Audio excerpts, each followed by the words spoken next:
I don't think a day goes past that I don't get something from Twitter saying, you know, have you tried this, check out this, go here. And you think, oh, far out, you know, what else have I missed? So it just changes all the time.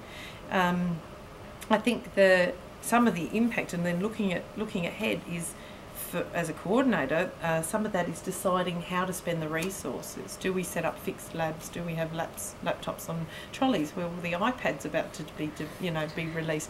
What impact is that going to have on education? You know, so it's trying to sort of peer into the future a bit and not make decisions that will limit opportunities now. 10 years ago this role was about putting computers into schools.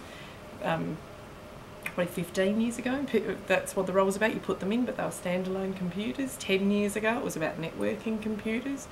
5 years ago, it was about really bringing the internet through and setting up complete networks.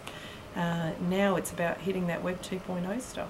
It's a massive shift between here's the software, here's the program, sit down and do some word processing. And my kids are all using Google Docs for all of their, they submit their assignments through Google.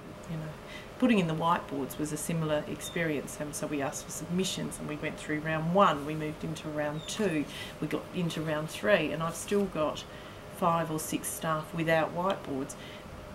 Out of those 6 staff, 4 of them don't want whiteboards, so to foist that on them and say, well, too bad you've got one, there's not going to be a good outcome, not for the teacher and not for the kids.